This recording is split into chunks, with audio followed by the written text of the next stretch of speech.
வணக்கம். இன்றைக்கி ஜானூஸ் கிச்சனில் மட்டனுடைய நெஞ்செலும்பும் உருளைக்கிழங்கும் போட்டு ஒரு குழம்பு செய்யலாம். நான் சட்டியில் 1 டேபிள் ஸ்பூன் எண்ணெய் ஊற்றிருக்கேன். எண்ணெய் காஞ்சதும் அதில் ஒரு கைப்பிடி நிறைய சின்ன வெங்காயம், 10-15 பல் பூண்டு, ஒரு சின்ன துண்டு இஞ்சி கட் பண்ணி போட்டிருக்கேன், 2 பச்சை மிளகாய், ஒரு சின்ன சைஸ் தக்காளி போட்டிருக்கேன். கூடவே கொஞ்சம் பெருஞ்சீரகம் போட்டு இதெல்லாம் ஒரு 2-3 நிமிஷத்துக்கு வதக்கிக்கிறேன். ஒரு 50% வதங்கினா போதும். இந்த மாதிரி வதங்கினதுக்கப்புறம் அதை மிக்ஸி ஜாரில் சேர்த்துக்கலாம். இது நல்லா ஆறட்டோன்னு இதை ஒரு பேஸ்ட்டாக ரெடி பண்ணிக்கலாம். இப்போ அதே சட்டியில் 1 டேபிள் ஸ்பூன் எண்ணெய் ஊற்றிருக்கேன். எண்ணெய் காஞ்சதும் பட்டை, கிராம்பு, பிரிஞ்சி இலை இந்த மாதிரி மசாலாலாம் போட்டு அது பொரியட்டோன்னு அதில் சின்னதாக ஒரு வெங்காயத்தை கட் பண்ணி போட்டிருக்கேன், சின்னதாக ஒரு தக்காளியும் கட் பண்ணி போட்டிருக்கேன், ஒரு பச்சை மிளகாய், கொஞ்சம் கருவேப்பிலை போட்டு ஒரு 2 நிமிஷம் வதக்கிக்கிறேன். இந்த மாதிரி வதங்கினதுக்கப்புறம் இதில் வேக வச்ச மட்டனுடைய நெஞ்செலும்பு மட்டும் போட்டிருக்கேன். நான் வேக வைக்கும் போது உப்பு, மஞ்சள் தூள், கொஞ்சமாக இஞ்சி பூண்டு பேஸ்ட் போட்டு வேக வச்சுருந்தேன். அதை சேர்த்து ஒரு 2 நிமிஷம் வதக்கி விட்டுக்கிறேன்.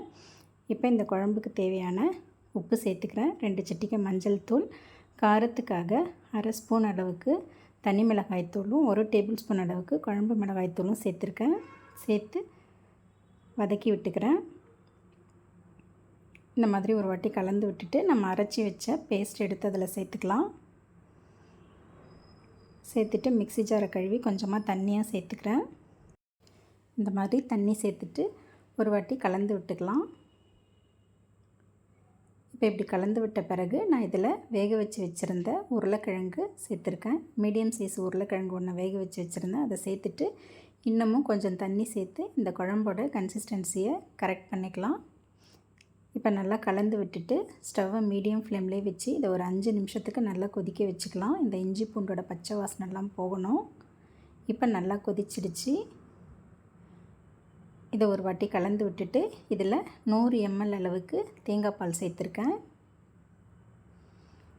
இந்த மாதிரி தேங்காய் பால் சேர்த்துட்டு நல்லா கலந்து விட்டுட்டு ஸ்டவ்வை நல்லா ஹை ஃப்ளேம்லேயே வச்சு ஒரு 2-3 நிமிஷத்துக்கு மட்டும் இதை கொதிக்க வச்சுக்கலாம். ரொம்ப நேரம் கொதிக்க வேண்டாம். தேங்காய் பால் சேர்த்த பிறகு ரொம்ப கொதிக்க வேண்டாம்.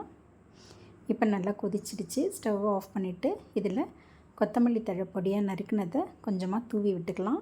அவ்வளோதாங்க, உருளைக்கிழங்கு போட்டு மட்டன் நெஞ்செலும்பு குழம்பு ரெடி ஆகிடுச்சு. இந்த உருளைக்கிழங்கும் மட்டன் டேஸ்ட்லேயே ரொம்ப நல்லாயிருக்கும். தேங்க்ஸ் ஃபார் வாட்சிங்.